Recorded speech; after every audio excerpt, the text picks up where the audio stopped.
की गुलामी को तो खत्म करना ही पड़ेगा। अंग्रेजों को जिस तरह से हमने मार के भगाया इस देश से, वैसे ही अंग्रेजियत को भी मार के ही भगाना पड़ेगा इस देश से। ये जाएगी नहीं आसान।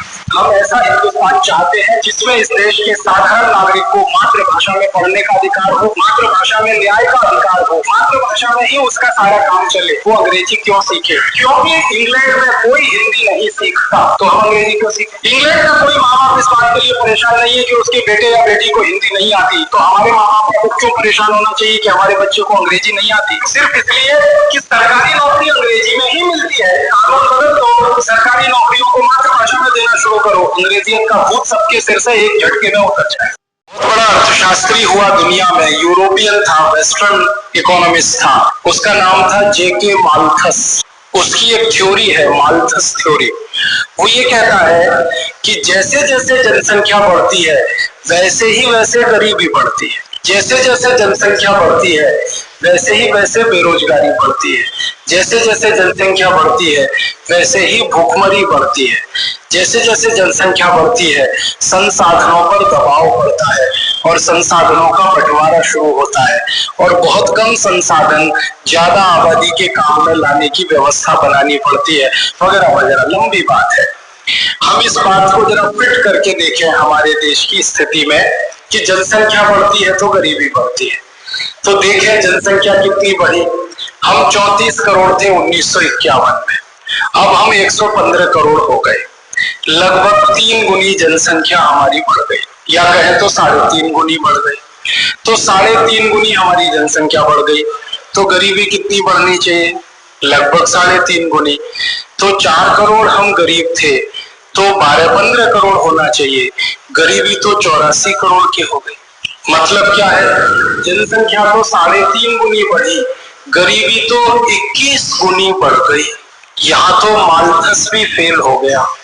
मुकेश अंबानी और एक है अनिल अंबानी। अभी थोड़े दिन पहले आपने अखबारों में पढ़ा होगा, समाचार में सुना होगा कि इस मुकेश अंबानी नाम के व्यक्ति ने अपनी बीवी के जन्मदिन पर एक हवाई जहाज गिफ्ट कर दिया। 268 करोड़ रुपए का हवाई जहाज एक व्यक्ति अपनी बीवी को गिफ्ट में देता है और 84 करोड़ लोग एक दिन में 20 रुपए पर जिंदा रहते हैं। ऐसी विद्रूपता हमको इसी भारत में दिखाई देती। मुकेश अंबानी ने अपनी बीवी को गिफ्ट नहीं दिया, 84 करोड़ लोगों के गाल पर कसकर तमाचा मारा है कि तुम इतनी गरीबी और जहालत में हो और मैं देखो कहां। उस मुकेश अंबानी की आमदनी मैंने निकाली थी, 1 मिनट की आमदनी उसकी 20,000 रुपए है और भारत में 84 करोड़ लोगों की एक दिन की आमदनी 20 रुपए से कम है। ऐसा देश हमने बनाया है, ये देश अभी नहीं बर्दाश्त होगा। तो मैं एक सच्ची बात बताता हूँ। आपने एक नाम सुना, अब्दुल करीम तेलगी। वो एक आदमी ने 36,000 करोड़ का घोटाला स्टाम्प को, उसका नार्को टेस्ट हुआ, उसने 19 नेताओं के नाम बताए और उसमें से 3 तो ऐसे हैं जो इस समय केंद्र सरकार में मंत्री और 11 नाम ऐसे हैं जो महाराष्ट्र की राज्य सरकार में मंत्री और बाकी दूसरे नेता हैं। अब सरकार की हालत खराब ये हो रही है कि उनको उजागर कैसे करें, क्योंकि सरकार उनके समर्थन से चल रही। अब सरकार इंतजार कर रही है कि अब्दुल करीम तेलगी मर जाए। हाँ, सरकार ही प्रार्थना कर रही है कि ये मर जाए और मामला रफा दफा हो जाए, जिनके नाम है वो वहीं दबे रह जाए। तो मतलब कहने का ये है कि कोई अब्दुल करीम तेलगी 36,000 करोड़ का घोटाला तब कर पाता है जब उसको 19 नेताओं का समर्थन और सहयोग मिलता है। मतलब सीधी सी बात है कि इस देश में चोरी और डकैती करने वालों को राजनीतिक संरक्षण मिलने के बाद ही वो करते हैं। आपको मालूम है अमेरिका में एक राष्ट्रपति आया, बराक ओबामा। पहली बार अमेरिका के इतिहास में एक काला आदमी राष्ट्रपति बना है। गोरे लोगों का अमेरिका में वोट है 85%, काले लोगों का वोट है 15%, फिर भी काला आदमी राष्ट्रपति बन गया। जानते हैं क्यों? बराक ओबामा ने अमेरिका के लोगों से वायदा किया था कि अगर मैं राष्ट्रपति बनूंगा तो अमेरिका के भ्रष्ट नेताओं का पैसा जो विदेशी बैंक में है उसे वापस लाऊंगा। अमेरिका के लोगों ने उसको जिताया और इतिहास बनाया। इतने वोटों से अमेरिका में कोई राष्ट्रपति आज तक नहीं जीता जितने से बराक ओबामा। जीतने के बाद उसने पहले ही 15 दिन में ये कानून बनाया और स्विस बैंक से 470 अरब डॉलर बराक ओबामा वापस लाया। 4,490 अमेरिका के नेताओं का पैसा 470 अरब डॉलर अमेरिका वापस गया और उसने उस पैसे का इस्तेमाल देश की अर्थव्यवस्था में कर दिया। अब ये काम अगर बराक ओबामा कर सकता है तो भारत क्यों नहीं कर सकता? में हर किसान के हिस्से में एवरेज 1 एकड़ जमीन आती है। करीब 70 करोड़ किसान है और 70 करोड़ एकड़ जमीन है। हर साल 1 करोड़ नए किसान तैयार हो जाते हैं इस देश में। उनके लिए जमीन कहां से आए खेती करने के लिए? तो परिणाम क्या होता है? गांव में बोझा बढ़ता है जमीन पर, तो लोग गांव से शहर भागते हैं रोजी रोटी की तलाश में। शहर में झुग्गी झोंपड़ियां बढ़ती चली जाती। गांव से जो लोग विस्थापित होकर शहर में आते हैं वो झुग्गी झोंपड़ियों की संख्या बढ़ाते हैं। और हमारे हर बड़े शहर में आप जाकर देख सकते हैं एक विशाल झुग्गी झोंपड़ी रहती है। कभी बंबई जाने का मौका मिले तो चले जाइए। एशिया खंड की सबसे बड़ी झुग्गी झोंपड़ी बंबई में ही है, धारावी। और बंबई शहर की 63% आबादी झुग्गी झोंपड़ी में रहे। दिल्ली चले जाइए, मद्रास चले जाइए, बेंगलोर चले जाइए, हर शहर में आपको दिखाई देगा 60%, 65% आबादी या तो फुटपाथ पर है या झुग्गी झोंपड़ी। होता है ये जानकर कि हमारे बच्चे नगर पालिका की पाठशाला में पढ़ने के लिए जाते हैं और टैक्स लूटने वाले नेताओं के बच्चे सब पब्लिक स्कूल में पढ़ते हैं। हमारे घर के लोग बीमार हो जाए तो नगर पालिका के हॉस्पिटल में इलाज कराते हैं, जहाँ पर गंदगी ही गंदगी बिखरी रहती है। नेताओं के घर वाले जब बीमार पड़े तो all India institute of medical science में जाते हैं या लंदन चले जाते हैं। उनके बच्चे अमेरिका में पढ़े, उनके बच्चे लंदन में पढ़े, उनका इलाज अमेरिका में हो, उनका इलाज लंदन में हो। वो सब टैक्स लेने वाले हैं, वो मालिक नहीं है, इस देश के नौकर हैं, सेवक हैं। वो मजा करें, मौज करें, और हम सब जो टैक्स दे रहे हैं, जो इस देश के मालिक हैं, वो भूखे मरे, गरीब रहे, बेरोजगारी में। ये कैसे चलेगा इस देश में और क्यों चलेगा? एक आया राम की कथा कहेगा 10 करोड़ लेके जाएगा, दूसरा कृष्ण की कथा कहेगा वो 15 करोड़ लेके जाएगा। और आप जैसे भोले भाले मूर्ख लोग डालते हैं उनके पात्रों में, ले जा भाई। ये बापू नहीं है, डाकू है। मैं आपको बहुत गंभीर बात कह रहा हूं कि ये सारे हमारे देश में जो पाखंडी लोग हैं ना, राम और कृष्ण की कथा कहने वाले, ये सरकारों के साथ मिले हुए हैं, क्योंकि सरकारों ने इनको एक कान में मंत्र फूंका है, तुम लोगों का ध्यान इस तरफ भटकाते रहो ताकि कोई महंगाई के खिलाफ न लड़े, गरीबी के खिलाफ न लड़े, बेरोजगारी के खिलाफ न लड़े, अत्याचार के खिलाफ न लड़े। वो डूबा रहे राधे राधे राधे राधे राम राम राम राम बस इसी में, और समझाते रहो तुम क्या लाए थे, तुम क्या ले जाओगे, क्यों व्यर्थ चिंता करते हो, जो हो रहा है अच्छा हो रहा है, आगे होगा और भी अच्छा होगा।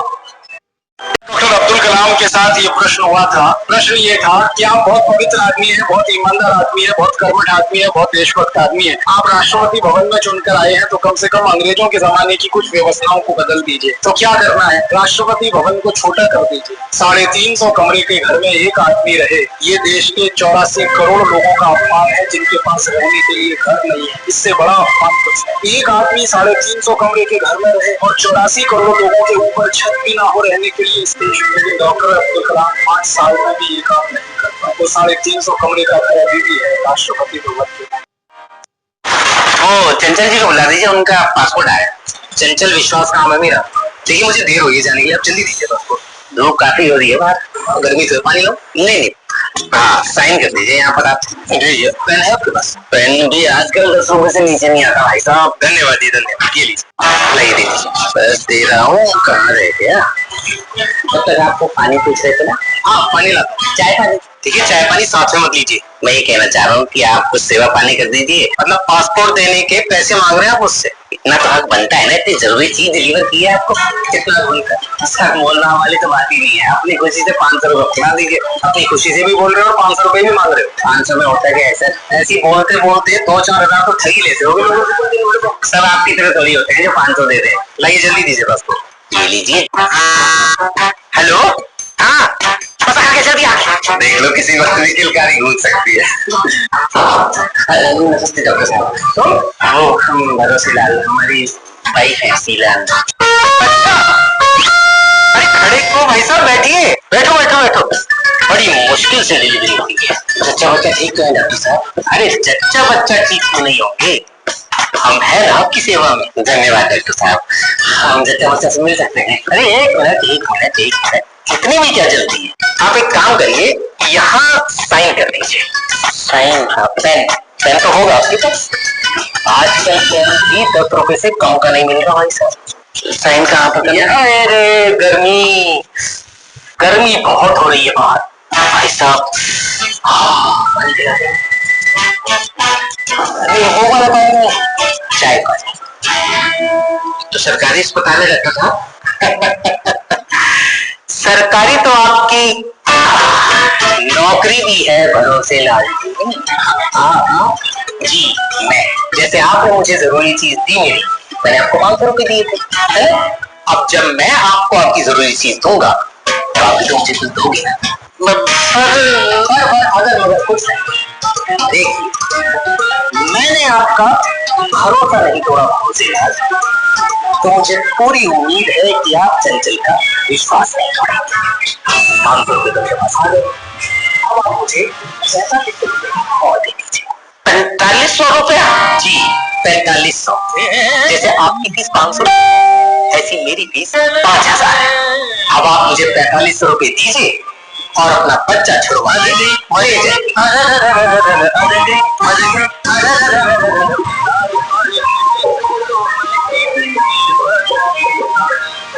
जहाँ ये गंधमार्दन पर्वत उड़ीसा में है, मैं वहीं गया था। जिस गांव में है उसी गांव में गया और वहां मेरी एक सभा हुई थी। मैंने उस गांव के सरपंच को पूछा कि भाई ये गंधमार्दन पर्वत बड़ा मशहूर है, भारत के शास्त्रों में इसका बहुत वर्णन है, जरा बताओ इसकी विशेषता क्या है। तो उसने कहा कि साहब इसकी एक विशेषता ये है कि इस एक पर्वत पर 16,000 जड़ी बूटियां। तो मैं वहीं नजदीक में एक जिला है, वो जिले का नाम है कालाहांडी। दौड़कर गया और वहां के जितने भी बॉटनी के प्रोफेसर थे सबको मैं मिला। तो उन्होंने कहा हाँ ये बात सही है। एक एक प्रोफेसर बोलता है कि मैंने लिस्टिंग किया है, तो कोई प्रोफेसर के पास 2500 जड़ी बूटियों का लिस्टिंग है, किसी के पास 3000 का है। एक प्रोफेसर ने कहा मैं 40 साल से काम करता हूँ, उनके पास कुछ 7,500 जड़ी बूटियों की। लॉर्ड कटघरे में खड़ा ये जो शख्स है, ये इस लड़की का बाप है। ये अपनी बेटी की शादी करना चाहता है, लेकिन शादी से पहले इस लड़की की कुछ फिजूल सी शर्तें हैं। शर्तें नहीं, पागलपन है। पागलपन? लाखों करोड़ों रुपया लोग शादियों में खर्च करते हैं, क्या वो पागलपन नहीं है? पिता अपने घर की लक्ष्मी दे और दहेज भी, क्या ये पागलपन नहीं है? शादी ना होकर एक स्टेटस सिंबल बन गया है। जिसके पास जितना पैसा उतने ही पैसे की बचौती। ऐसी शादी को मैं शादी नहीं मानती जैसा, इसलिए शादी के लिए मेरी अपनी कुछ शर्तें। क्या शर्त है तुम्हारी? शादी में दहेज न दिया जाए। लेकिन दहेज तो लड़के वालों ने मांगा ही नहीं है साहब। AC, cooler, TV, washing machine, 5 lakh रुपए और एक गाड़ी, ये सब क्या है पापा? ये सब बेटी हम तुझे दे रहे हैं, लड़के वालों को नहीं। या आप इसीलिए कह रहे हैं ताकि समाज आपको ये ताने ना दे कि आपने खाली हाथ अपनी बेटी ससुराल भेजी। और क्या शर्त है तुम्हारी? शादी के कार्ड न छपवाए जाए, केवल घर परिवार के लोग ही शामिल हो, और उनके लिए कार्ड छपवाने की कोई जरूरत नहीं है। उनको न्योते और भी तरीकों से भेजे जा सकते हैं। और क्या शर्त है तुम्हारी? शादी किसी बैंक्वेट हॉल में न कराई जाए, किसी मंदिर या साधारण से आश्रम में हो। इसकी कोई खास वजह? वजह सीधी है जज साहब, बैंक्वेट हॉल में डीजे होता है, वहां पर लोग नाचते हैं, गाते हैं, शराब पीते हैं और लड़ाई झगड़े करते हैं। मंदिर में ये सब नहीं होता, वहाँ डीजे का शोर नहीं होता, वहाँ घंटियों की मधुर ध्वनि होती है, वहां पर शराब नहीं होती, वहाँ प्रसाद होता है, लड़ाई झगड़े नहीं होते, आस्था होती है। और अगर आप मेरी इन बातों से सहमत है तो मैं अपनी आगे की शर्तें आपको बताना चाहूंगी। बताओ। खाने में 36 पकवान ना बनाए जाए, किसी के साथ भी पैसे या किसी भी वस्तु का कोई लेन देन ना हो। इन शर्तों के साथ कौन शादी करेगा इससे? अगर मेरी शर्तों में आपको कोई गलती, बुराई या त्रुटि नजर आ रही है तो आप मेरा विरोध कर सकते हैं, मुझे कोई आपत्ति नहीं है जैसा। लेकिन क्या तुम्हें लगता है कि तुम्हारे ऐसा करने से लड़के वाले शादी के लिए हाँ बोलेंगे? पता नहीं जैसा, पर मैं इतना जरूर कहना चाहूंगी अगर वो ना करते हैं तो मुझे इस बात का जरा भी दुख नहीं है। बेटी तुम्हें अपना तो सोचे, और हम इन शर्तों पे कोई शादी नहीं करेगा तुझसे, फिर क्या करेगा? जिन लड़कियों की शादी नहीं होती क्या वो कुछ नहीं कर सकती है पापा? ये सामाजिक संतुलन की एक सीढ़ी है जैसा, और मैं कोर्ट से ये अपील करना चाहूंगी कि शादी के लिए कुछ ऐसे नियम, कुछ ऐसे कानून बनाए जाएं जिससे समाज की ये कुरीतियां खत्म हो। पहले भी लोगों ने सामाजिक व्यवस्था को बदलने के प्रयास किए हैं और उन्हें पागल घोषित कर दिया गया, पर आज उन्हीं प्रयासों को, उन्हीं बदलावों को सही ठहराया गया है। शायद हो सकता है मैं भी उन मामलों में से एक हूं जैसा। That's all my lord.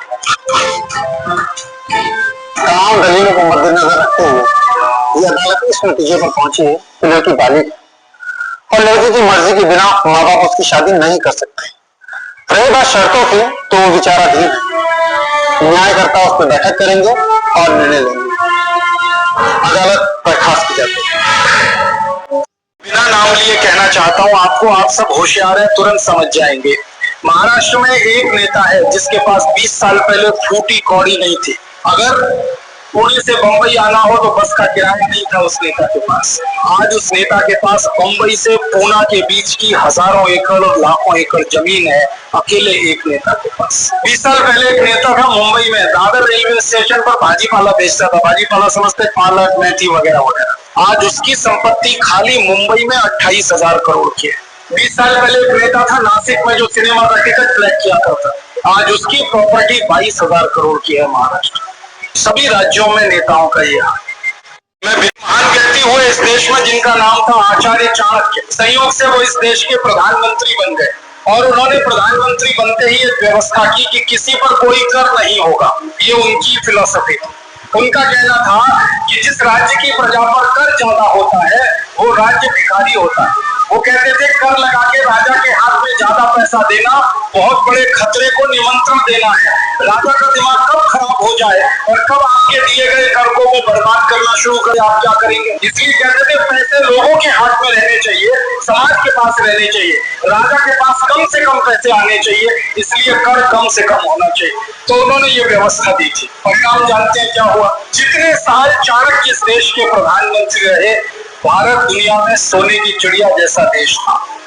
राजा था इस देश में, उसका नाम था चंद्रगुप्त विक्रमादित्य, बड़ा न्यायप्रिय राजा। उसके दरबार में एक मुकदमा आया। 2 माताएं थी और एक बेटा। एक माँ थी मेरा बेटा है, दूसरी माँ कहती थी मेरा बेटा है। दोनों झगड़ रही थी। राजा ने कहा तलवार ले आओ, इस बच्चे को आधा आधा काट दो। तो तलवार आई, बच्चे को काटने के लिए राजा ने तलवार उठाई तो असली माँ चिल्लाने लगी, नहीं बच्चे को काटो मत, पूरा का पूरा दूसरी माँ को दे दो, कम से कम जिंदा तो रहेगा। राजा समझ गया असली माँ यही है जो बच्चों को कटता हुआ नहीं देख सकती अपनी आंखों से। राजा ने क्या किया, नकली माँ से बच्चा छीना और असली माँ को दे दिया। पूरे मुकदमे का फैसला 2 मिनट में हो गया। ऐसी न्याय व्यवस्था हम इस देश में लाना चाहते हैं। अगर यही मुकदमा आईपीसी, सीआरपीसी, सीपीसी में आप लेके आ जाइए, मैं चैलेंज देता हूँ 50 साल इसका फैसला नहीं होगा। दोनों माताएं बूढ़ी होकर मर जाएगी, बच्चा भी जवान होकर बूढ़ा हो जाएगा। मुकदमा चलता ही जाएगा, चलता ही जाएगा, चलता ही जाएगा, फैसला कभी नहीं आएगा।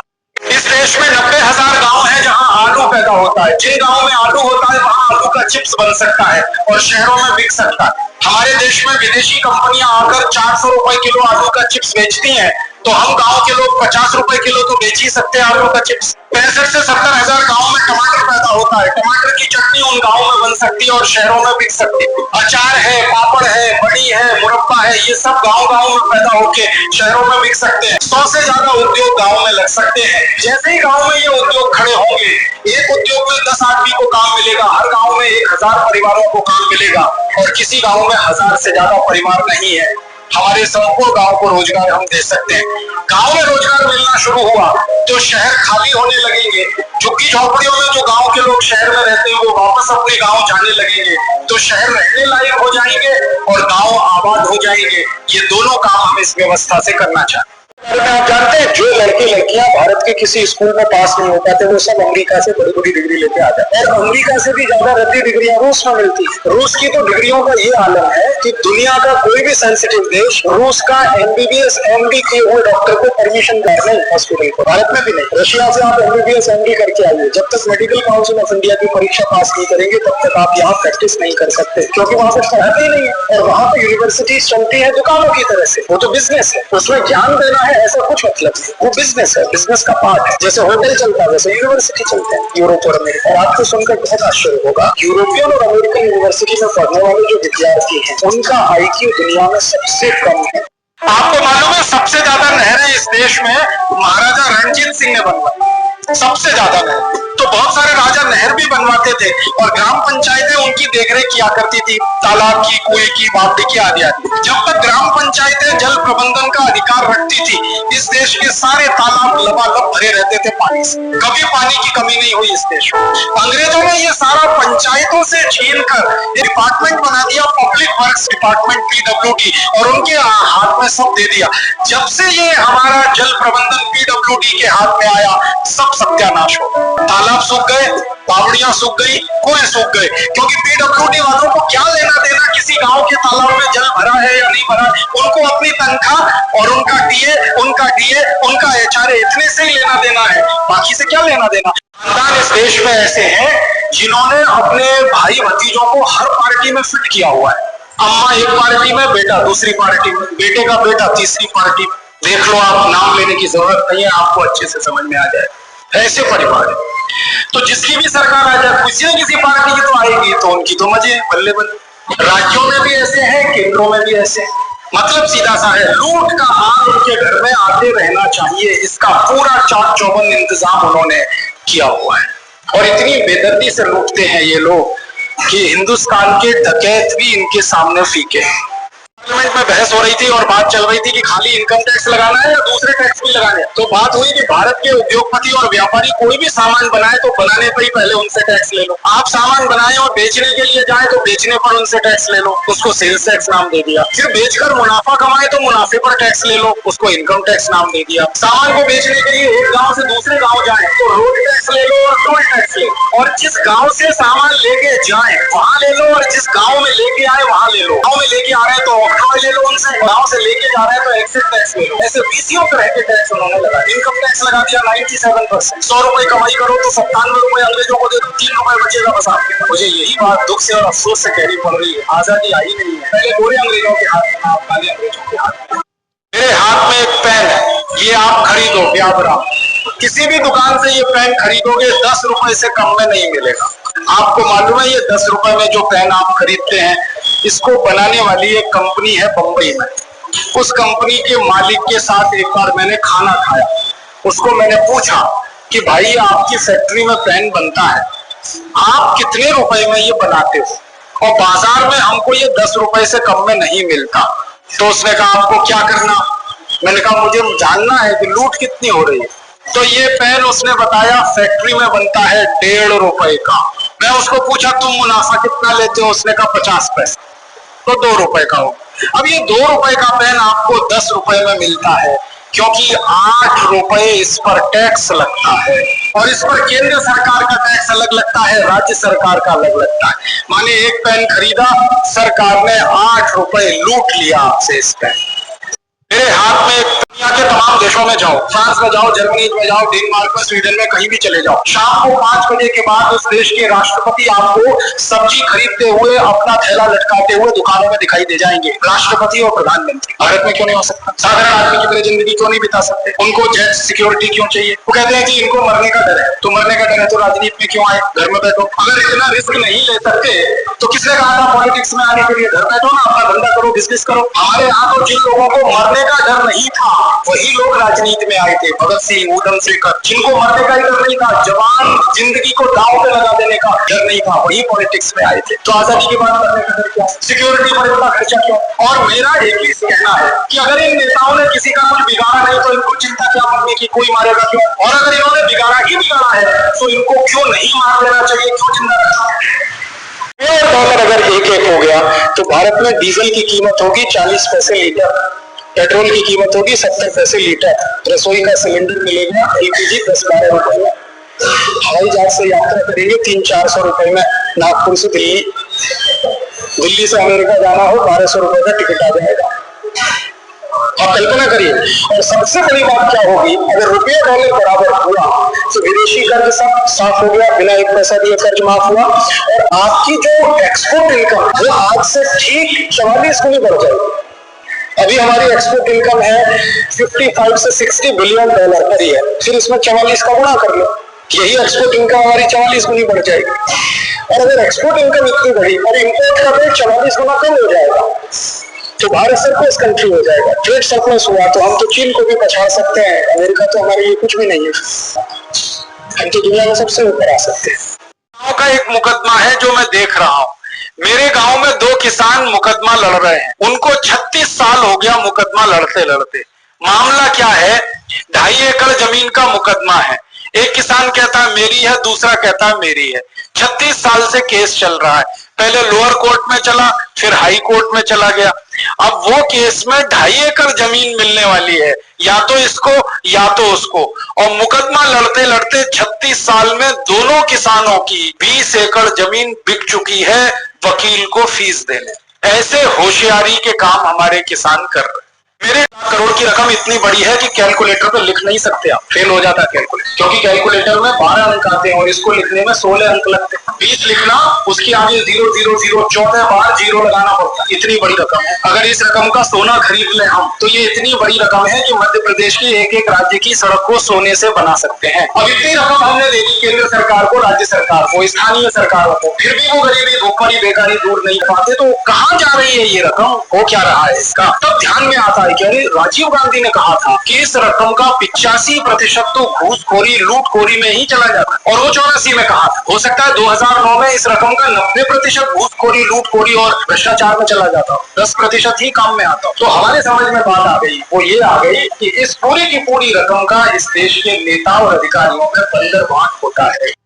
तो इनको हरामी न कहे तो क्या कहे। अब मुझे दर्द इस दिल में ये है कि पहले अंग्रेज लूटते थे, ये देश गरीब हो गया। अब काले अंग्रेज लूट रहे हैं, तो गरीबी ही आएगी और क्या आएगा इस देश में? बताओ, खुशहाली कैसे आएगी? इसका मतलब बिल्कुल साफ है कि इस देश की गरीबी अगर मिटानी है तो ये लूट बंद करानी पड़ेगी, नहीं तो ये गरीबी हटेगी नहीं, मिटेगी नहीं। ये कुछ ऐसी कहानी है कि एक घड़ा है आपके पास, उसमें पानी भरो और ये कहो कि घड़ा लबालब भर जाए। ये तभी संभव है जो घड़े में छेद ना हो, और घड़े में 20 छेद कर दे, कितना भी तेज नल के नीचे रख दो, वो कभी भर ही नहीं सकता, क्योंकि पानी उसमें से निकलता रहता है। देश की लूट अगर ऐसे ही होती रहेगी, देश में कभी अमीरी आ नहीं सकती।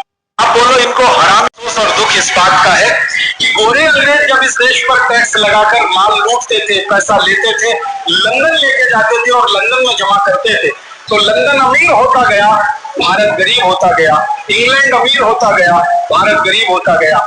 तो भारत के क्रांतिकारियों ने सपना देखा, एक दिन अंग्रेज चले जाएंगे तो अंग्रेजों का टैक्स कानून भी चला जाएगा, भारत के लोगों की लूट भी बंद हो जाएगी, भारत फिर से समृद्धशाली और संपत्तिवान देश हो जाएगा। लेकिन 15 अगस्त 1947 को गोरे अंग्रेजों के चले जाने के बाद काले अंग्रेजों के हाथ में इस देश की सत्ता आई। टैक्स के कानून वही के वही इस देश में लगाए गए, एक भी टैक्स काले भारतवासियों ने हटाया नहीं। अंग्रेज लूट रहे थे इस देश को और लंदन ले जा रहे थे टैक्स का पैसा। अब इन काले अंग्रेजों ने 62 साल इस देश को लूटना शुरू किया और पैसा ले जाकर स्विट्जरलैंड में जमा करना शुरू किया। लूट की तो दोनों ही व्यवस्थाएं इस देश में चल कर दिया। अंग्रेजों की सरकार ने एक कानून बनाया इस देश में, आपको मालूम है उसका नाम है मोटर व्हीकल एक्ट, है ना? अंग्रेजों के समय का ये कानून। अब मोटर उस जमाने में अंग्रेजों के पास हुआ करती थी, हिंदुस्तानियों के पास तो मोटर होती नहीं थी। तो मोटर व्हीकल एक्ट की ड्राफ्टिंग करते समय अंग्रेजों ने ये व्यवस्था की कि इस मोटर व्हीकल एक्ट में कभी किसी अंग्रेज अधिकारी की मोटर को चलाते समय उसके नीचे कोई भारतीय आकर दब गया, कुचल गया, मर गया, तो इसमें सजा नहीं होनी चाहिए, और अगर सजा करनी ही पड़े तो कम से कम होनी चाहिए। साल भर की जेल हो जाए, 1.5 साल की हो जाए, 2 साल की हो जाए, ऐसी व्यवस्था करनी चाहिए। उसको जो है मर्डर नहीं माना जाना चाहिए, क्योंकि मर्डर में तो चले जाएंगे आप 302 में, वहां तो हो जाएगी फांसी या तो हो जाएगी आजीवन कारावास। तो अंग्रेजों ने मोटर व्हीकल एक्ट की ड्राफ्टिंग करते समय यह ध्यान रखा कि अंग्रेजों की मोटर के नीचे दबकर कुचलकर कोई भी हिंदुस्तानी मरे तो लंबी और कठोर सजा ना मिले। वही व्यवस्था आजादी के 62 साल के बाद भी चली आ रही है। आज भी मोटर व्हीकल एक्ट में मोटर चलाते समय आपकी कार के नीचे कोई आ गया, मर गया, तो आपको ना तो फांसी होगी ना आजीवन कारावास होगा। क्यों? अंग्रेजों के जमाने की व्यवस्था है। परिणाम जानते हैं क्या होता है? हर साल इस देश की मोटरों के नीचे आकर 1.5 लाख लोग अपने प्राण गंवा देते हैं, और इन 1.5 लाख लोगों को कुचल देने वाले किसी भी एक व्यक्ति को आज तक फांसी नहीं हुई, आजीवन कारावास नहीं हुआ। और कई केसेस तो ऐसे हैं कि अदालत ने कुचलने वालों को बाइज्जत बरी कर दिया। गांधी जी गरीब के बेटे नहीं थे, उसके पिता के पास हवेली थी, सबसे बड़े अफसर थे वो नवाब के जूनागढ़ के। गांधी जी खूब बैरिस्टर थे, सूट बूट पहनते थे और जिंदगी भर मौज कर सकते थे। उसने कभी नहीं कहा मैं गरीब का बेटा हूं, और जब देखा कि मेरे देश की आजादी की जरूरत है तो सूट बूट छोड़ के धोती पहन के आगे और आधी धोती पहन के इस देश को आजादी दिलाई। वो गरीब का बेटा नहीं।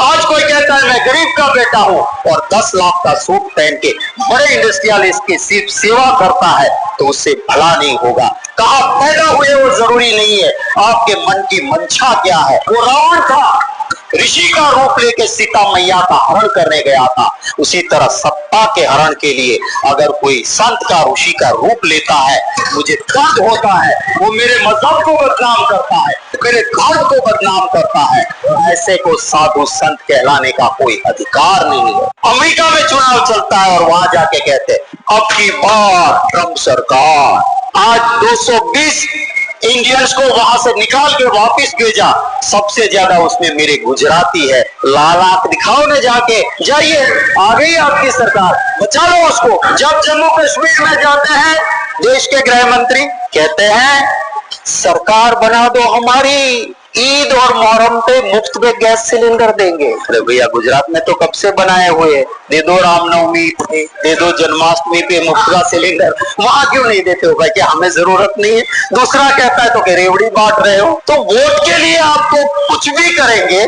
जम्मू कश्मीर में पहले कहा बाप बेटी ने बहुत लूटा, फिर बाप के साथ भी सरकार बनाई, बेटी के साथ भी बनाई, और फिर भगवा पहन लेने से कोई साधु संत नहीं बन सकता है। तो रावण का ऋषि का रूप लेके सीता मैया का हरण करने गया था, उसी तरह सत्ता के हरण के लिए अगर कोई संत का ऋषि का रूप लेता है, मुझे दर्द होता है। वो मेरे मजहब को बदनाम करता है, मेरे घर को बदनाम करता है। मैं मेरे कुल देवता की पूजा करता हूँ, मेरी देवी माँ की आराधना करता हूँ, मोक्ष की प्राप्ति के लिए करता हूँ। मैं राजनीति के लिए मेरे देवी देवता का उपयोग नहीं करता। मेरा हिंदू धर्म वो है, वो एक गरीब के लिए भी कहता है कि मन चंगा कटोट में गंगा। तेरा मन साफ है तो तेरी कटोट में भी माँ गंगा। आज कोई कहता है मैं गरीब का बेटा हूँ और 10 लाख का सूट पहन के बड़े इंडस्ट्रियलिस्ट की सेवा करता है, तो उससे भला नहीं होगा। अरे आप पुरानी सरकार को गालियां देते हो। ये देश जब आजाद हुआ, अंग्रेजों ने जितना जहर डालना था डाल के गए,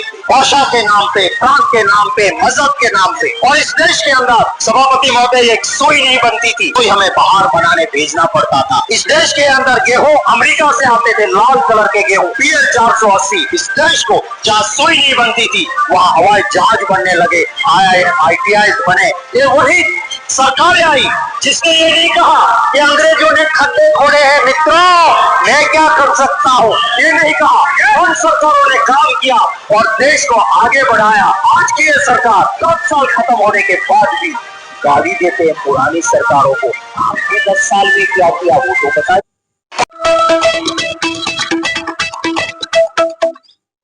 पढ़ाई अगर बर्बाद की जाए तो मूर्ख बनाना आसान हो जाएगा। ग्लोबली अमेरिका में यहाँ वाले का एक दोस्त वहां पर राष्ट्रपति बना हुआ है, गए थे पिछली बार यहाँ वाले प्रचार करने। अब की बार ट्रंप सरकार, याद आ रहा है? ये वाला नारा यहाँ भी लगा था ना, कोई आदमी आया था ना, वो बेच रहे हैं भारत को, मैं चैन से कैसे सो जाऊं, वो लूट रहे हैं भारत को, खामोश में कैसे हो जाऊं। हाँ, मैंने कसम उठाई है मैं देश नहीं बिकने दूंगा, सौगंध मुझे इस मिट्टी की, मैं देश नहीं झुकने दूंगा। अब यहाँ के जितने लोग थे, अरे भाई 56 इंच वाला पहली बार आया है, सब धक्का-धक वोट दे गए। उसके बाद पहले बैंक बेच दिया, रेल बेच दिया, एरोप्लेन बेच दिया, कहा था हवाई चप्पल वाले को हवाई जहाज मोड़ेंगे, हवाई जहाज भी बेच दिया, और नीचे देखा तो हवाई चप्पल ही गायब। अनपढ़ आदमी हो, अगर राजा पढ़ा लिखा होता है तो शिक्षा मुफ्त करता है, और राजा अगर पढ़ा लिखा न हो फिर भी शिक्षा की अहमियत को जानता हो तो कलम और किताब पर 18% GST टैक्स लगा देता है। नई शिक्षा नहीं दिला करके पूरी शिक्षा को बेच देता है। क्लोजर मर्जर की पॉलिसी के तहत स्कूल कॉलेज बंद करवा देता है, और अगर जेब में पैसा तो प्राइवेट स्कूल में पढ़ने जाओ। अब अनपढ़ों की भीड़ तैयार हो गई, अनपढ़ लोग भरे पड़े पूरे देश में। चौराहे पर जाइए, अनपढ़ आदमी घुमा रहा है। क्या हुआ भाई? चीन के बारे में कुछ जानते हो? कहा कि नहीं, पाकिस्तान में तो हाहाकार मच गया है। उसको जो फेक न्यूज आ रही है, उसके बाद उसको सच्चा हक नहीं पता कि उसके गांव में भी हाहाकार मच गया, उसके घर में किसी को रोजगार नहीं मिल रहा, उसके भाई बहन को बेटी और शिक्षा नहीं मिल रही। पॉकेट मार जब आता है तो पहले उधर दिखाता हो, देखा कौवा उड़ जाता, और पीछे से पॉकेट मार लेता है। आपको दिखाया जा रहा है कि देखो दुनिया में डंका बज रहा है। और उसने भी, अमेरिका वाले ने हार्वर्ड यूनिवर्सिटी का पैसा काट दिया कि यूनिवर्सिटी में पढ़े लिखे लोग तो बहुत ज्यादा कोई फायदा नहीं होता देश को, इसलिए पूरे देश को मूर्ख बनाओ। अब आइए, ये समस्या हो गई, बिहार को मूर्ख बनाने का काम हो रहा है कि नहीं हो रहा है? आप बिहार के लोगों जोर से बोलो। आप सोचते हो कि सारा खराब खराब बात हम ही बोल दे ताकि कुछ नुकसान हो तो हमारा हो, वीडियो इन्हीं का वायरल होगा। आप बताइए बिहार में शिक्षा की स्थिति क्या है? बहुत अच्छी है क्या? गरीबों के बच्चों को अच्छी शिक्षा मिल रही है क्या? शिक्षा खत्म तो नौकरी मिलेगी क्या? जब बेरोजगारों की और अनपढ़ों की भीड़ तैयार हो जाएगी तो इतिहास कैसे पढ़ेगी कि त्रिवेणी संघ क्या किया था, अर्जक संघ क्या किया था? और अभी मुझे मिला कि कोई डॉक्टर साहब हैं, वो देखिए बाबा साहब की जीवनी बांटते हैं। इसको पढ़ेगा कौन? अनपढ़ लोगों की भीड़ तैयार हो गई, शिक्षा बर्बाद हो गई, रोजगार बचा नहीं है। और जब शिक्षा और रोजगार दोनों बर्बाद, तो धर्म की एक नाम पर लड़ाई लड़वाना आसान हो गया कि कठिन हो गया? बताइएगा, जोर से बोलिए। अब उसको ये समझाया जाएगा जैसे एक जमाने में कार्ल मार्क्स ने समझाया होगा, दुनिया के मजदूरों एक हो जाओ, तुम्हारे पास खोने के लिए केवल अपनी बेड़ियां और जंजीरें हैं और पाने के लिए पूरा जहान है ना।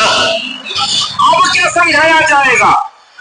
भारत के जाहिलों एक हो जाओ, धर्म की लड़ाई बचाने की तुम्हारे ऊपर जिम्मेदारी है, मारे गए तो मोक्ष मिलेगा और जीत गए तो धर्म का राज मिलेगा। बताइए आसान काम है कि नहीं? अगर इसी में पढ़ा लिखा होता बिहार का नौजवान, कोई आईआईटी में पढ़ रहा होता, कोई मेडिकल में पढ़ रहा होता, कोई इंजीनियरिंग कर रहा होता, उसके घर का माँ बहन बेटा सब लोग पढ़ाई कर रहे होते, तो कितने पढ़े लिखे लोग धर्म बचाने जाते? जहां हाथ उठा बता दीजिए, कोई जाता क्या?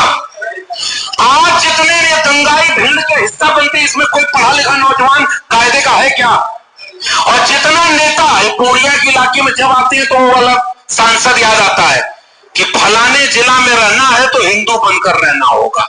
यात्रा निकल रहा था वो त्रिशूल लेकर के, यहाँ का बेगूसराय के आसपास का है, नाम लेने की जरूरत का है, उसका नाम ऐसा क्या है कि उसका नाम यहाँ लिया जाए? यहाँ तो फूले अम्बेडकर मंडल का ही नाम लिया जाए। एक आदमी से झगड़ा नहीं है भाई, वो आदमी हर जगह दूसरा त्रिशूल लेकर घूमने लगेगा, उस विचारधारा से झगड़ा है। और किसके लिए त्रिशूल लेकर घूम रहा था? हमारे लोगों का हक मारने के लिए घूम रहा था। इसलिए धर्म के नाम पर ये जो हो रहा है, इसको बचाना भी बिहार की जिम्मेदारी है। मैं उत्तर प्रदेश में रहा, अभी दिल्ली में रहता हूं। 2024 के चुनाव में उत्तर प्रदेश ने अगर 43 सीटों पर उनको हराया न होता तो आज इस देश का संविधान बचा होता कि नहीं बचा होता? जरा हाथ उठा बताइए, बचा होता? अगर 43 सीटें बीजेपी को वहां हराई न गई होती तो संविधान वहां पर तो उतना सुरक्षित होता? भाई उसके बाद आपके यहां का एक आदमी एक बैसाखी दिया हुआ है और एक दक्षिण भारत का आदमी, दोनों के ऊपर मुकदमा था, दोनों को करोड़ों रुपया मिला। यहां वाले की तो तबीयत ठीक नहीं लोग बताते हैं, अच्छे आदमी हुआ करते थे, एक जमाने में समाजवादी आंदोलन से निकले हुए थे। और सोचिए समाजवादी लोग कहां जाकर के क्या हो रहे हैं, और सोचिए ये कितना बड़ा इस देश के साथ अन्याय हो रहा है, क्योंकि अब वो कमजोर हो गए और दोनों लोगों ने उनको बैसाखी दी है। लेकिन याद रखना बिहार के लोगों, आखिरी में अपनी बात समेट रहा हूं कि आपको करना क्या, आपकी जिम्मेदारी क्या है। हरियाणा चुनाव उसके बाद वो जीत गए, पता है ना कैसे जीते? गांव में घुसने नहीं दे रहे थे वहां के लोग प्रचार करने, क्योंकि किसान आंदोलन में वहां के लोग मारे गए थे। बहुत गौर से समझना बिहार के लोगों, आप समझदार और जागरूक लोग हैं, आपके ऊपर जिम्मेदारी बहुत ज्यादा है। ऐसे ही नहीं ये इतिहास त्रिवेणी संघ का, अर्जक संघ का मैं बता रहा था, इतिहास संघर्ष का आपका है। डोला प्रथा के खिलाफ यहाँ के माले के लोगों ने लड़ाई लड़ी, जमीन के बराबर हक के लिए यहाँ के लोगों का नरसंहार हुआ, कुर्बानी दी, मारे गए लोग। उसके बाद तो थोड़ी बराबरी हासिल हुई थी। अब आप उस मोड़ पर खड़े हैं, केवल वो दिन लौटेगा नहीं, भूल मत, भ्रम में मत रहिएगा, उससे पूरा दिन आपका इंतजार करेगा। क्यों? क्योंकि बिहार के चुनाव के पहले हरियाणा में जहां लोग घुसने नहीं दे रहा था, जहां उस पार्टी के नेता कह रहे थे कि नहीं जीत पाएंगे, आज उन्हीं की सरकार है। गौर से समझना खतरा क्या है। भैया हरियाणा में उनकी सरकार है कि नहीं है, और वहां कोई माहौल उनका जीत का नहीं था। फिर वो गए महाराष्ट्र। महाराष्ट्र में नोटबंदी का सारा पैसा सदुपयोग किया गया। जितना अपना पूरा देश भर में कार्यालय बनाने से जितना पैसा बच गया था सब महाराष्ट्र में इस्तेमाल हुआ। दो पॉलिटिकल पार्टी को खरीद लिया गया। उसके बाद चुनाव हुआ, और मैं महाराष्ट्र जाता हूं, बिहार के लोगों बहुत गौर से सुनना। वहां के आदमियों ने बताया 6 महीने पहले से गांव गांव में मुफ्त में वो चीजें बांटी जा रही थी, और लोगों से पूछा जा रहा था तुमको क्या चाहिए, लो हम ट्रक भर के ले आए तुमको दे रहे हैं। लालच, ताकि अपना वोट बेच दो। दूसरा, वोट काट लिए गए वोटर लिस्ट से, और पुराने फर्जी वोटर उसमें डलवा दिए गए। चुनाव आयोग के सामने आजाद भारत में पहली बार पूरा महाराष्ट्र का विपक्षी दल खड़ा होकर के बोलता है कि जितने वहां जनसंख्या नहीं है उससे ज्यादा वहां पर वोटर हो गए। कुछ हुआ इस देश में? लोकतंत्र बचा है क्या? चुनाव आयोग बचा होता तो संभव है क्या? मान लीजिए गांव में 100 लोग हैं, उसमें बच्चे भी होंगे, 18 साल से कम उम्र के लोग हैं, तो जितने 18 साल से कम उम्र है वो सब भी वोटर है, और कुछ लोग मर गए वो वोटर। पहले के जमाने में एगो चुटकुला वाला सीन आता है, यूट्यूब पर बड़ा वायरल होता है। एक आदमी आया जिस दिन वोटिंग हो रही थी और वोट डालने गया, और जब वो स्याही लग रही थी तो कर्मचारी से पूछा कि जरा इसमें देखिएगा सुनीता देवी आई थी क्या वोट डालने? तो वो देख करके बोला हाँ आई तो थी, वोट डाल के चली गई। वो आदमी लगा जोर जोर से रोने। वो कर्मचारी पूछा क्या हुआ, क्यों रो रहे हैं? कहीं कि उसको मरे 15 साल हो गया, हर बार आती है चुपचाप वोट डाल के चली जाती है, मिल भी नहीं पाता हूं मैं। इससे क्या समझ में आता है? इस कहानी से हमें क्या शिक्षा मिलती है? कैसे वोटिंग हो रही? अरे ये बिहार के लोग हैं, ये तो वो सामंती जगह देखे हुए हैं कि गांव के सड़क पर 2 आदमी लाठी लेकर बैठ जाता था, और कोई गरीब कमजोर दलित पिछड़ा वोट नहीं डालने पाता था। सत्यदेव जी बैठे हुए हैं, और ये संघर्ष करने वाले नेता हैं। पूछिएगा जरा अपने पुराने गांव में, और हमारे यूपी में भी होता। ये लोकतंत्र तो यहाँ के समाजवादी अम्बेडकरवादी लोगों ने लड़ करके लिया, तब जाके आपको वोट बराबर का अधिकार वो मिला जो बाबा साहब देकर के गए थे। 1990 के पहले सब लोग बराबरी से वोट नहीं डाल पाते थे। इस किताब में एक चैप्टर पढ़ूंगा मैं, इतनी दूर से इतनी मेहनत से आप आए हैं तो कुछ चीजें तो सुन करके जाइए, और जरा इस चैप्टर को सुनिएगा। कर्पूरी ठाकुर को याद कर रहा हूं। कर्पूरी ठाकुर को याद करना क्यों जरूरी है इसको समझिएगा। एक छोटा सा काम कर्पूरी ठाकुर ने आरक्षण लागू किया था। एक नाई का बेटा, पिछड़ी जाति का बेटा, बर्दाश्त तो नहीं हुआ और गाली दी गई। आरक्षण कहां से आई? कर्पूरिया की मां, और उसके आगे मैं बोल भी नहीं सकता। MA BA पास करेंगे, कर्पूरिया को पास करेंगे। यह अच्छा नहीं लगता कि अपने पुरखे को जो गाली दी गई उसको मैं दोहराऊं, लेकिन इसलिए कहना चाहता हूं कि नई पीढ़ी को पता ही नहीं, गाली खा के भी जो आपके लिए हक और अधिकार दे गया, उसके सपनों का भारत बनाने की बजाय आप हिंदू राष्ट्र बनाने के लिए उनका साथ दे रहे हो। कर्पूरी ठाकुर ने आरक्षण लागू किया, और उसके बाद क्या लिखा है इस किताब में? कर्पूरी मंत्रिमंडल का दूसरा महत्वपूर्ण कदम था प्रदेश में पंचायत चुनाव संपन्न कराना। पंचायत में आरक्षण नहीं था, इसलिए गांव में जिसकी आबादी 5% भी नहीं वही मुखिया होता था। आज मुखिया बदल गए कि नहीं? और क्या लिखा है इस किताब में? 1977-78 का भारत है, बिहार है। व्यापक हिंसा खून खराबे के बीच चुनाव हुआ, लेकिन इस चुनाव का फर्क ये पड़ा क्योंकि आरक्षण लागू हो गया था। पिछड़ी जातियों ने ग्रामीण सत्ता पर उच्च जातियों के परंपरागत वर्चस्व को तोड़ दिया था 1980 में। उस वर्चस्व को तोड़ने में मदद की कर्पूरी ठाकुर ने, उस वर्चस्व को तोड़ने में मदद की किसी जगदेव प्रसाद कुशवाहा ने। उस वर्चस्व को तोड़ने के लिए कोई मंडल बनकर के आया था। उस वर्चस्व को तोड़ने के लिए 1990 का मंडल आंदोलन आया, जब कोई सांप्रदायिकता का रथ रोक रहा था, और जिसकी तारीफ सदन में मौजूदा मुख्यमंत्री नीतीश कुमार जी कर रहे थे। आप वो वीडियो देखिए कि नहीं, बिहार के लोगों देखिएगा।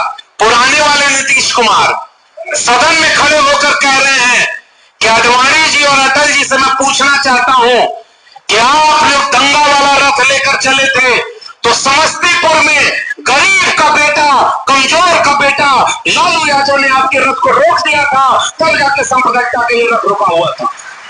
और नीतीश कुमार जी पूछ रहे थे कि उसके बाद जब आप अपनी यात्रा शुरू किए तो बनारस से आप यात्रा शुरू किए, तो ये जो मिसिंग लिंक है समस्तीपुर से बनारस का, वो कब पूरा होगा? अटल जी और आडवाणी जी बताएं। इसके पीछे का भाव क्या था पता है?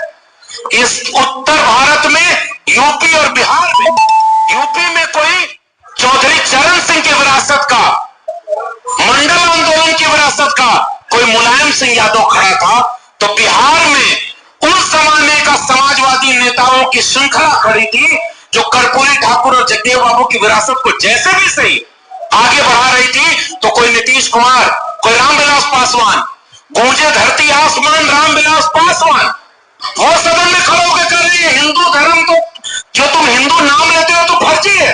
अभी भी कोई कह रहा था और मैं रेफरेंस लेके कह रहा हूं, अब उन्हीं का बेटा हनुमान बन गया किसी और का। अब कल्पना करिए बिहार के सामने संकट कितना बड़ा है। हनुमान कौन बना है? आपके हमारे बीच का आदमी बना है, हमारे परिवार का आदमी। वो हनुमान बन गया, चुनाव आएगा, हनुमान के नाम पर हनुमान की जाति का वोट किधर जाएगा? सोच के बताइए। रामविलास पासवान, शुरू में जो रामविलास पासवान ने जो काम किया था, अब सामाजिक न्याय के लोग उसे आगे कैसे बढ़ा रहे? अब इसके मतलब नीतीश जी जब कमजोर हुए तो उनका अति पिछड़ा वोट कहां जाएगा? क्या वो वक्फ बिल पर आधी रात को कानून पास करके सुप्रीम कोर्ट ने पूछा हिंदू मंदिरों में कितने मुसलमानों को तुमने ट्रस्टी बनाया है, अगर तुम ये नहीं करते हो तो तुम दूसरे धर्म में क्यों घुसपैठ करना चाहते हो? ये तो सुप्रीम कोर्ट ने पूछ दिया। इसका मतलब बिहार के लोगों आखिरी में संकट कितना गहरा है। संकट इतना गहरा है, 100-150 साल में जो लड़कर हासिल हुआ था 2025 में वो आपके सामने रेत की तरह है मुट्ठी में। अगर मुट्ठी बंद कर लिया तो रेत बच जाएगी, और अगर मुट्ठी खुली है तो आपका सारा संघर्ष खत्म होने वाला है। और मैं इतना बिहार में इसलिए घूम रहा हूं क्योंकि मेरा स्वार्थ यूपी बचाने का ज्यादा है। बिहार अगर 25 में बचेगा तो 27 में यूपी बच जाएगा। सीधी और सपाट बात करना चाहूं। और अगर बिहार और यूपी दंगाइयों की नफरत से बच गया, संविधान को बचा ले गया, अंबेडकर और मंडल के रथ को आगे बढ़ा ले गया, तो उसके कुछ ही दिनों के बाद इस देश से दंगाइयों और नफरतियों को हमेशा के लिए अलविदा कहने की उम्मीद बन जाएगी। इसलिए बिहार के लोगों में आपके सामने खड़ा हूं। स्विट्जरलैंड के राष्ट्रपति भारत आए थे। उन्होंने दिल्ली में एक व्याख्यान में ये कहा था कि भारत देश को कटोरा लेकर कहीं भी भीख मांगने की जरूरत नहीं है। हमारे ही देश के बैंकों में भारत के भ्रष्ट नेताओं का इतना पैसा है, अगर इसे भारत वापस मंगा ले तो भारत सोने की चिड़िया तो है। खुद उनके प्रेसिडेंट ने कहा दिल्ली में, तब से हमारे कान खुले और आंखें खुली कि स्विट्जरलैंड का प्रेसिडेंट क्या बोल रहा है। फिर खोजते गए तो पता चला वहां खाते हैं नेताओं के, अधिकारियों के, उन खातों में 1500 अरब डॉलर है। अगर इसको रुपए में बांट दिया जाए तो ये धन 75 लाख करोड़ रुपए है। 75 लाख करोड़ रुपए का मतलब समझते, भारत सरकार की कम से कम 10 पंचवार्षिक योजनाएं इसमें चल जाएगी। इतना धन, ये धन सारा हमारे देश से लूट कर विदेशों में जमा किया है। एक पटियाला राजघराना है जिन्होंने जिंदगी भर अंग्रेजों की सेवा की और पंजाब राज्य को अंग्रेजों के हाथों लुटवाया था। उस पटियाला राजघराने के व्यक्ति कैप्टन अमरिंदर सिंह को मुख्यमंत्री बना दिया जाए और अमर शहीद तात्या टोपे के परिवार के लोगों को चाय बेचने के लिए मजबूर कर दिया जाए। ऐसा हिंदुस्तान तो हमने कभी सपने में नहीं सोचा, कभी हमारी कल्पना नहीं थी कि ऐसा देश बनेगा। शहीदों ने भी अगर ये सोचा होता कि ऐसा ही देश बनेगा तो शायद वो भी शहादत नहीं दे। उन्होंने तो ये सोचकर अपने जीवन को कुर्बान किया कि हम नहीं हमारे आने वाली पीढ़ी इस देश में स्वतंत्रता का मंजर देखेगी और शहीदों के सपनों का सम्मान होगा, उनके आदर्शों का सम्मान होगा, शहीदों के सपनों का भारत बनेगा। लेकिन आजादी के 62 साल के बाद भी बन नहीं पाया। जिस समाज में गद्दारों का सम्मान होने लगे, जिस समाज में गद्दार और विश्वासघातियों को सत्ता शिखर पर पहुंचाने का काम होने लगे और शहीदों के परिवारों को चाय बेचकर जिंदगी चलाने का इस देश में ऐलान होने लगे, तो इस देश की क्या दशा होगी, क्या दशा होगी। आप सोचें अपने दिल दिमाग से और तय करें। मुझे तो बहुत खराब लगता है, बहुत क्रोध आता है, बहुत गुस्सा।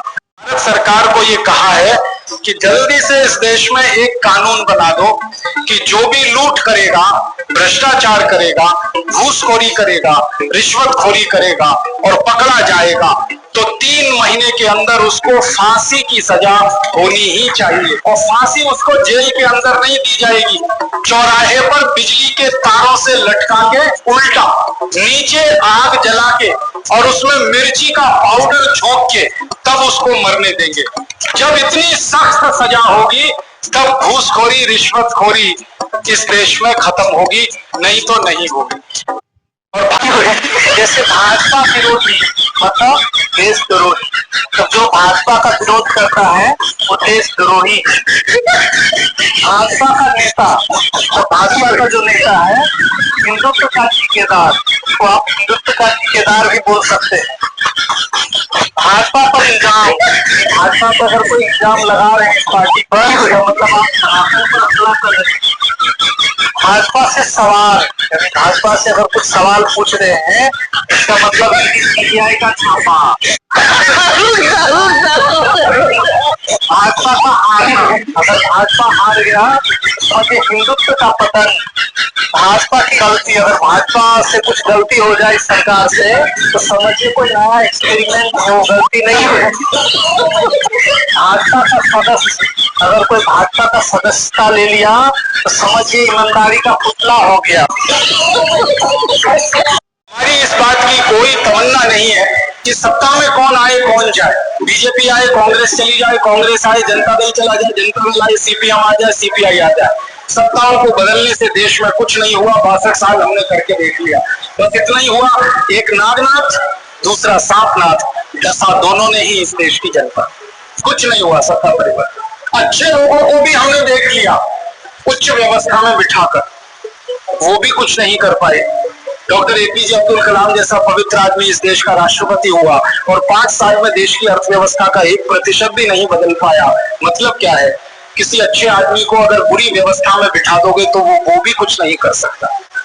इस देश के प्रधानमंत्री थे तो एक यूरिया घोटाला हुआ जिसमें 133 करोड़ रुपए दिए गए यूरिया खरीदने के लिए, लेकिन एक दाना भी यूरिया नहीं आया। सीबीआई इंक्वायरी हुई, इंक्वायरी में पता चला कि वो 133 करोड़ रुपया हमारे देश की अर्थव्यवस्था से निकलकर स्विट्जरलैंड में जमा हो गया। सीबीआई ने जब इस मामले की ज्यादा गहराई से जांच की माइक्रो लेवल पे तो मामला कुछ 133 करोड़ रुपए का जो पेमेंट हुआ वो नरसिम्हा राव के बेटे को हुआ, उनके खाते में जमा हुआ और उनका खाता स्विट्जरलैंड की बैंकों में, तो पैसा वहां चला गया। फिर उसी समय भारत के कुछ जागरूक लोगों ने सुप्रीम कोर्ट में एक मुकदमा दाखिल किया। सुप्रीम कोर्ट ने 15 दिन में नोटिस इशू किया और सरकार को कहा कि ये जितना पैसा 133 करोड़ है, या तो इसका यूरिया लेके आ जाओ या ये पैसा वापस ले, ये देश की संपत्ति है, ये मजाक नहीं है। सुप्रीम कोर्ट ने एक टीम बनाई, कुछ अधिकारी सुप्रीम कोर्ट के फैसले को लेकर स्विट्जरलैंड गए और आपको सुनकर हैरानी होगी, जजमेंट आने के 21 दिन के भीतर 133 करोड़ रुपए वापस आ गया और नरसिम्हा राव के जिस बेटे के खाते में ये पैसा गया था उसको सुप्रीम कोर्ट ने जेल भेज दिया, वो आज भी जेल में सड़ रहा है। ऐसी एक घटना घटित हुई, मनमोहन सिंह जब भारत के वित्त मंत्री बने और थोड़े दिन बाद फिर प्रधानमंत्री बन गए। पहली बार जब ये प्रधानमंत्री बने तो ऑक्सफोर्ड गए थे, वहां पर एक सम्मान समारोह हुआ, तो सम्मान समारोह में इन्होंने एक भाषण दिया 40 मिनट, वो रिकॉर्डेड है हमारे पास। उसमें उन्होंने यही गाना गाया, भारत हजारों साल से गरीब देश है। ये तो अंग्रेज थे जो भारत में आए और उन्होंने भारत को थोड़ा सभ्य बनाया।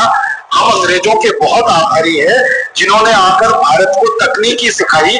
हम अंग्रेजों के बहुत आभारी हैं जिन्होंने भारत में विज्ञान लाया। हम अंग्रेज, ये बोला उन्होंने 40 मिनट। अगले दिन ये भाषण इंग्लैंड के अखबारों में छपा, तो कई अखबारों ने टिप्पणी लगाई कि लगता है भारत अभी भी अंग्रेजों की गुलामी में ही है, क्योंकि भारत का प्रधानमंत्री जो गान गा रहा है यहाँ आकर, वो एक स्वतंत्र देश के स्वाभिमानी प्रधानमंत्री का गाना नहीं है, मैं कानपुर रेलवे स्टेशन पर उतरा था, एक व्याख्यान देने के लिए गया था। तो रेलवे स्टेशन के बाहर निकला तो वहां चाय की कुछ दुकानें हैं। तो एक चाय की दुकान के सामने से मैं गुजर रहा था, मेरा अचानक से मोबाइल फोन बज गया। मैंने रुक के उस मोबाइल फोन को सुनना शुरू किया। तो एक कान से मैं मोबाइल फोन सुन रहा था, दूसरे कान से एक चाय की दुकान पर एक माँ और एक उसकी बेटी आपस में बातें कर रहे थे। थोड़ी देर के बाद मेरा फोन बंद हो गया और मैंने ध्यान से उनकी बात सुनी तो उनकी बात का एक ही विषय था।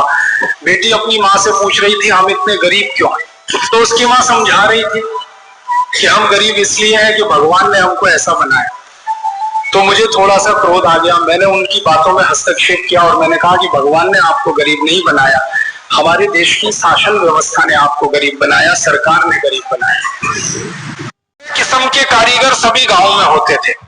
लोहे का काम करने वाले लोहार, सोने चांदी का काम करने वाले सोनार, कपड़े को बुनने वाले बुनकर, रुई आदि कपास को सूत बनाने वाले धुनकर, तेल निकालने वाले तेली, ऐसे बांस का और लकड़ी का काम करने वाले बढ़ई, ऐसे 18 किस्म के कारीगर सब गांव में होते थे। और उस जमाने में जो अर्थव्यवस्था चलती थी ना, वो वस्तु विनिमय की थी। कारीगर काम करते हैं लकड़ी का और कुछ वस्तु बनाते हैं, वो किसी को बेचते थे तो बदले में गेहूं मिलता था उनको, या चावल मिलता था, या चना मिलता था, या दाल मिलता था।